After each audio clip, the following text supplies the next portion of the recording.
So really the first thing that we knew that we had to do back in 2003 was split the field size up, because if you want lots of territories for partridges, I mean, I'm sure you've gathered by now the main driver was the grey partridge, so if you want lots of territories you've got to have smaller fields. So we actually dropped the size of the field down to 25 acres.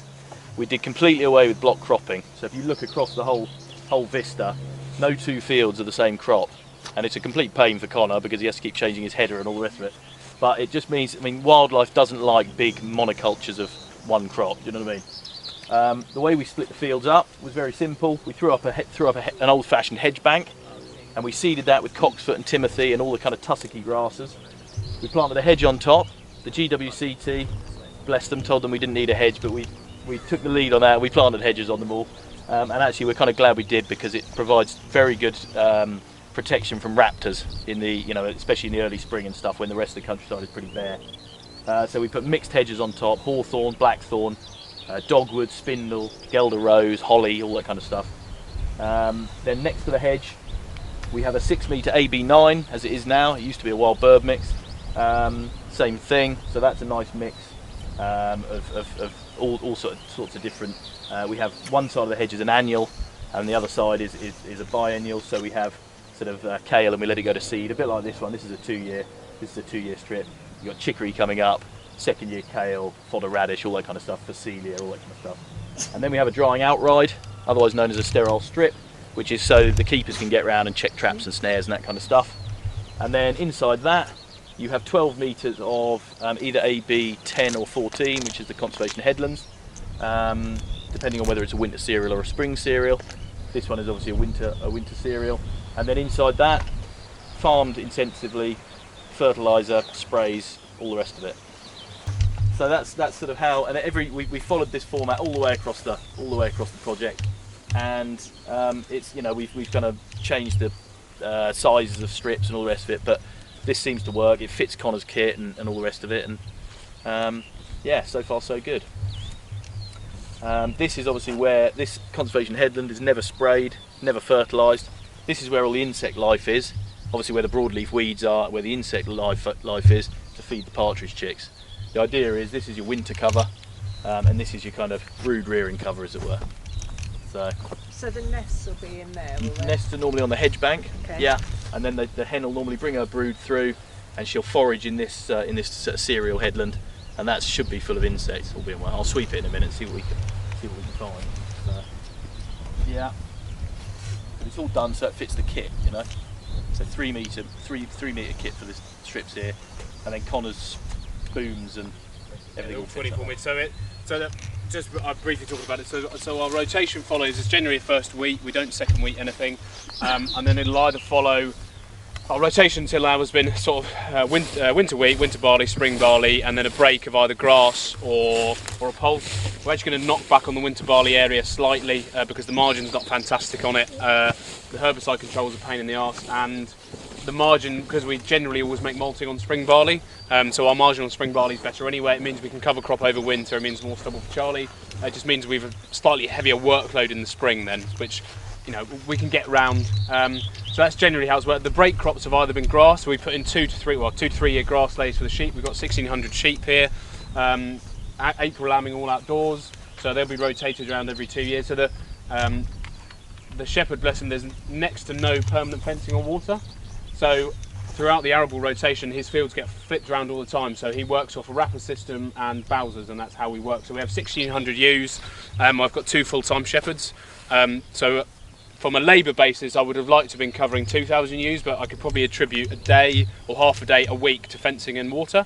So that's kind of, you run a slight inefficiency on that point of view to get to where we need to be in the rotation. Grass in the rotation is fantastic. So when we grass, we take it right to the edge. So it gives us a chance to graze this, because we're obviously, the broadleafs are great, but we're also battling. We'll have a constant battle with blackgrass and sterile brome, which is not good for anything. So the grass enables us. We come right to the edge with the grass. We also come right to the edge with winter beans as well, because they have, they're relatively good cover as it is. We don't insecticide, and it gives us a chance to preempt the outsides. And on top of that, our next sort of break, we used to grow peas here, combining peas. I took the decision last year to drop them out because the money on them is naff. and the herbicides and everything is just so expensive for them, and we're having to insecticide them in the spring, so I don't bother anymore. So now we use a Southern Water spring option. So Southern Water will pay us £280 a hectare to drill a crop in the spring as a sort of nitrate reduction measure. So we've grown sort of different varieties. Next door it actually hasn't come very well because we drilled it at the beginning of April, it hasn't had any rain, but we use a sort of pea and radish mix, which is probably my own fault. We probably should have gone for a slightly more diverse mix, but it was our first year sort of trying it. So that's kind of how I see us going forward, is, you know, it's budgetable income between that and the stewardship. I know even if that doesn't grow, I'm going to get paid for it anyway. So I would say probably a quarter of our rotation to a third is now grass and break crops, which is probably where we need to be. So, and in terms of sort of logistics, so, you know, yes, the fields spread out, there's no block cropping. I don't own a huge amount of equipment, or the estate doesn't own a huge amount of farm equipment ourselves. We own a sprayer, a drill, tractor, bits and pieces. I don't own a combine.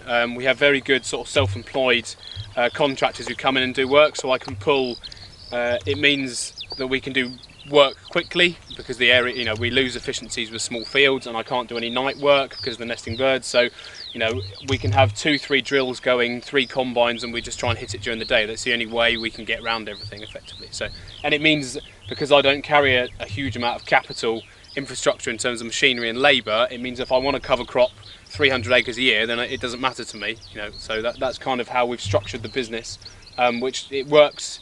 On the scale that we are, it works quite well. So the contractors take the hit on the machinery.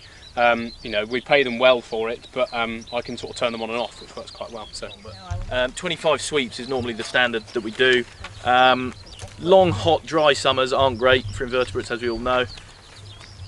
The perfect weather is obviously showery rain, warmth, which is pretty much what we've had this year. So I can't really complain about the weather this year. So with fingers crossed, there'll be plenty of food for the young chicks. So if any of you want to come and have a look, this should have a good number of insects in, which should be good. And actually you can see already, look, lovely, perfect. Yeah.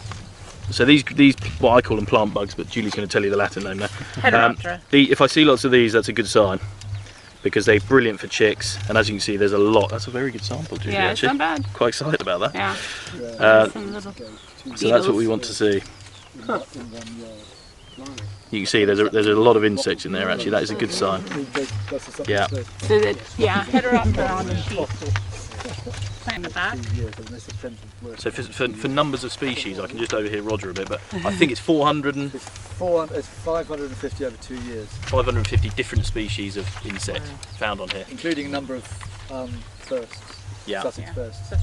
Yeah. Just goes to show you how having a mixed range of habitats is really beneficial. Do you know what I mean? So yeah, that's just a bit of an overview. But there's all sorts.